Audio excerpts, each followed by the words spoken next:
you.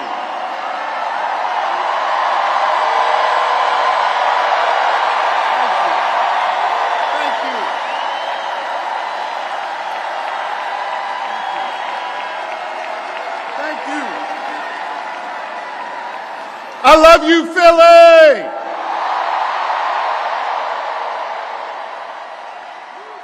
And you know what else I love? I love being your governor. Thank you very much.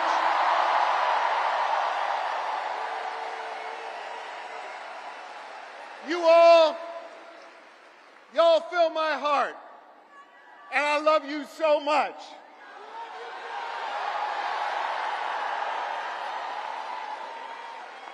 And I want you to know, every single day, I go to work for you.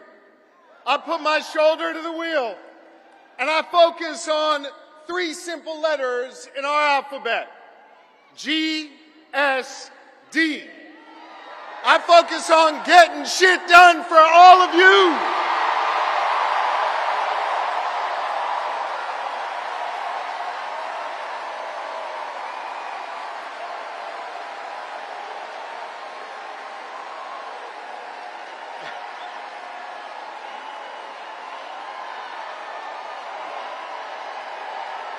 Thank you. Thank you. Thank you.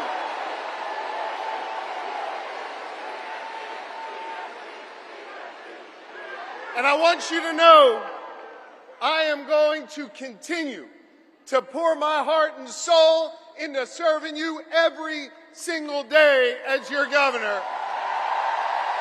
And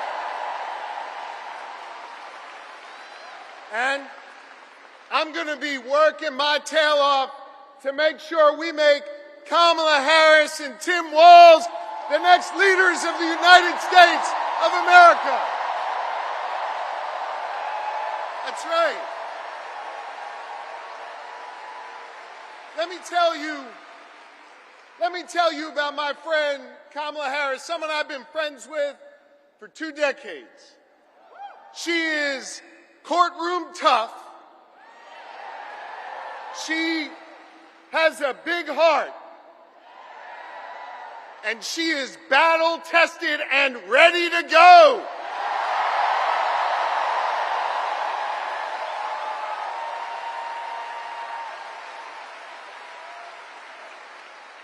Whether in a courtroom, whether fighting as Attorney General, whether remembering the people who have oftentimes been left behind when she was sitting in the halls of power in the Senate, Kamala Harris has always understood that you got to be every day for the people, for the people. And she has served with honesty. She has served with dignity. And every step of the way, she's broken barriers to serve all of us. Now, Philly, hear me on this. That's a hell of a stark contrast from the guy running on the other side. Oh, y'all know who I'm talking about, I guess. You see, we remember here in Philly what it was like when Donald Trump was our president. We remember when he was president, it was more chaos, fewer jobs, and less freedom. You see, Philly, I know y'all, we walk around with a little bit of a chip on our shoulder because we remember, right? And we remember that it was Donald Trump that ripped away the freedom of millions of American women to make decisions over their own bodies. We remember that.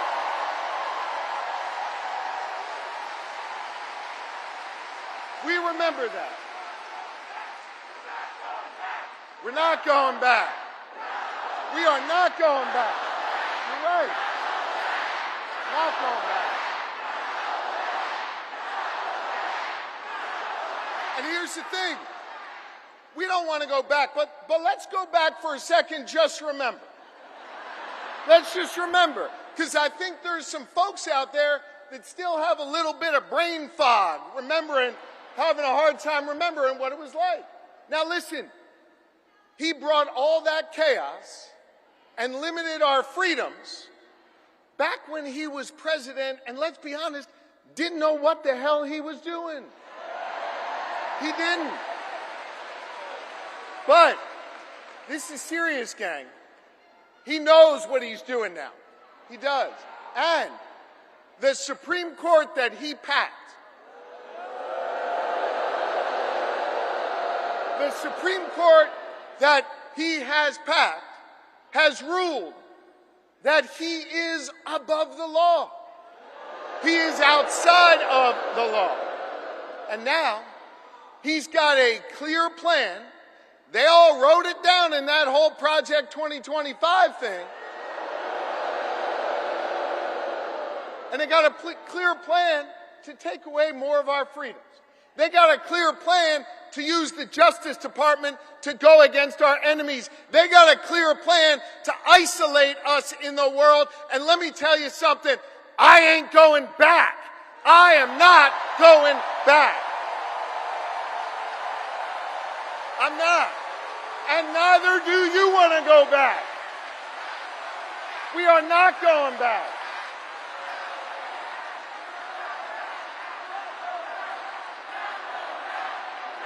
We're not going back. No. We're not. And not only are we not going back, we're not going into the future with Donald Trump, not going in the future with him. A guy who has made clear, he's told us what he wants to do, more chaos, less freedom. And yo, friends, it was Maya Angelou who said it. When they tell you who they are, yeah, I believe them, and I don't want to see that.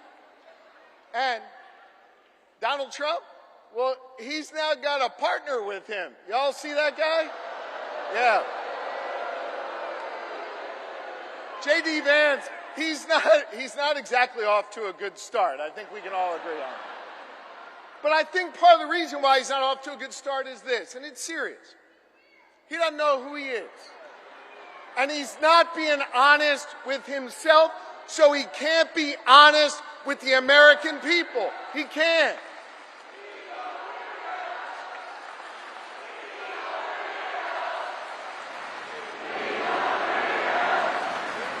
Now, so if I hear you right, and I think I do, you're chanting, he's a weirdo.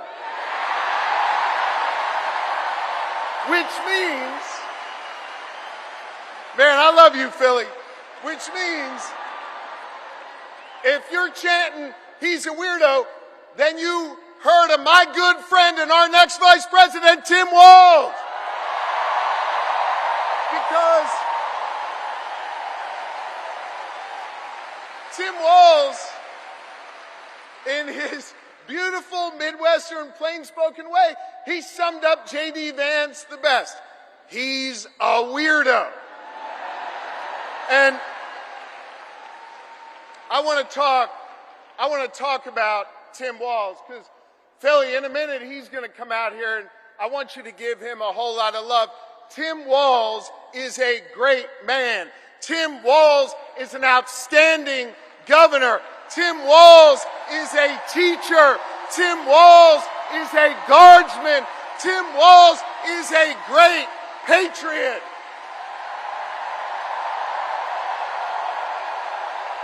He is. And I'll tell you what else. Tim Walz is a dear friend. And I want you to know, Lori and I feel blessed to have Tim and Gwen in our lives. They are outstanding public servants. And I can't wait for you, Philly, the rest of this Commonwealth, and our entire country to get the chance to know the Walzes, the next vice president and second lady of this nation. Now, I think it is fitting and it is special that Kamala Harris and Tim Walz have chosen to launch their campaign right here in Philadelphia, in the city of brotherly love and sisterly affection.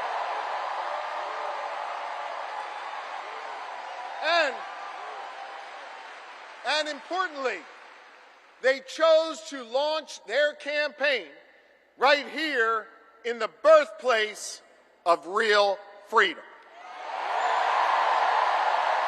You know,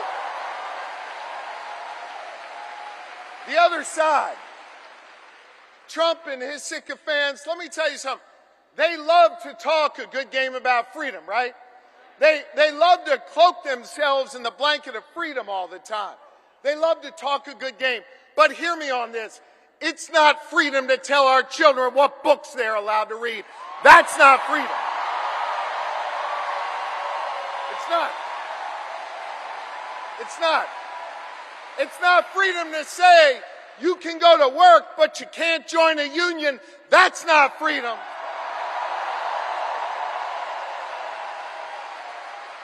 It's not freedom to tell women what they're allowed to do with their bodies. That's not freedom. It's not. It's not. It is not. No, it's not. It is not. And it won't be that way when Kamala Harris is our president. And it sure as hell isn't freedom to say you can go vote, but he's going to pick the winner. That is not freedom. That's not what patriots have fought for over the years. It is not. You know what we are for? You know what Kamala Harris and Tim Walz are for? They are for real freedom. They are. The kind of real freedom that comes when we look that young girl in North Philly in the eye and we invest in her public school because we believe in her.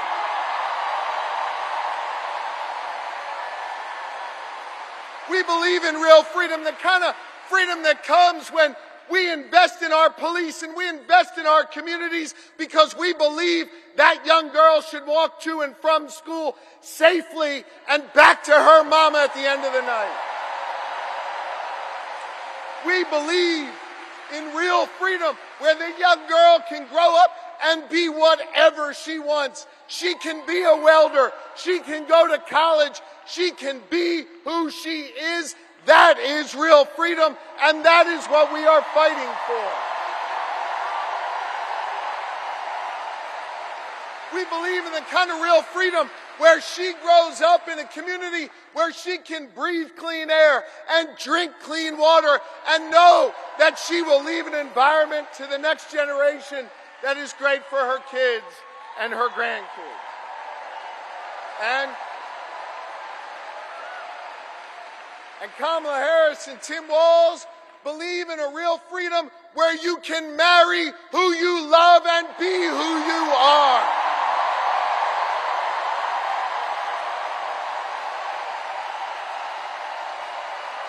Now,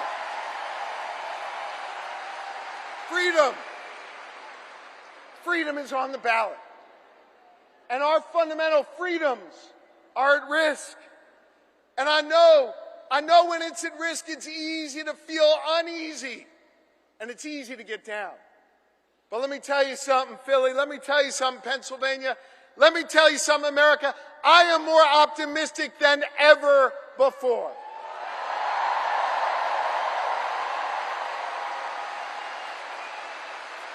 And the reason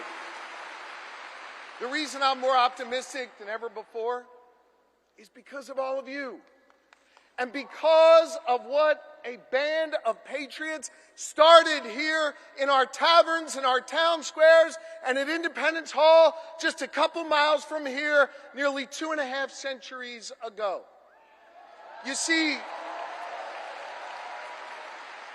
They came together. They came together to declare our independence from a king, and we're not going back to a king.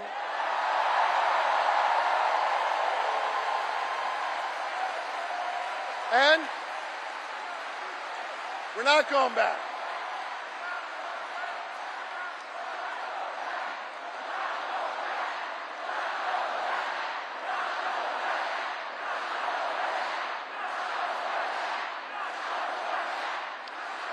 And when they declared that independence from a king, they came together and they said, we are going to form a union. And over the last 248 years, the reason why I'm optimistic, the reason why I'm hopeful, is because as we've written this American story over the last 2.5 centuries, it's been ordinary Americans taking up the baton from those patriots and saying, we're going to do extraordinary things. Octavius Catto understood that responsibility. Cecil B. Moore understood that responsibility.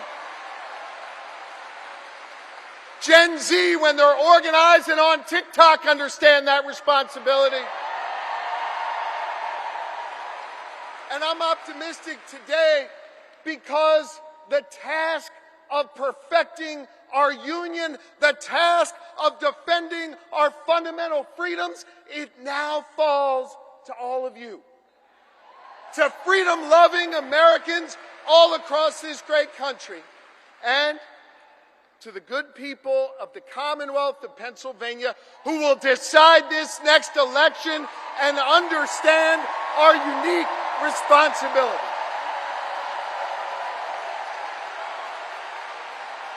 I love you too, and this is a moment where we all have to understand that while we'll see Kamala Harris and Tim Walz as names on the ballot, that this election isn't just about their names on this ballot. This election is about all of you. And whether or not you're willing to do this hard work to fight for our freedom, whether or not you're willing to do this hard work that started here 248 years ago.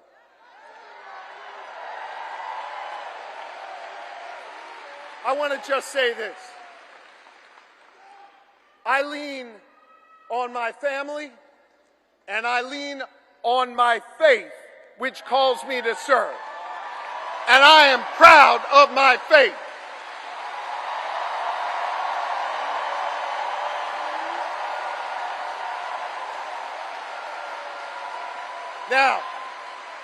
Now hear me. I'm not here to preach at y'all, but I want to tell you what my faith teaches me.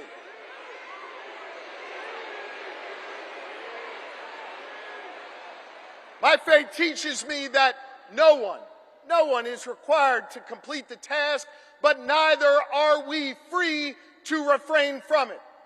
That means that each of us has a responsibility to get off the sidelines, to get in the game, and to do our part. Are you ready to do your part? Are you ready to form a more perfect union? Are you ready to build an America where no matter what you look like, where you come from, who you love or who you pray to, that this will be a place for you? And are you ready to look the next President of the United States in the eye and say, hello, Madam President? I am too, so let's get to work.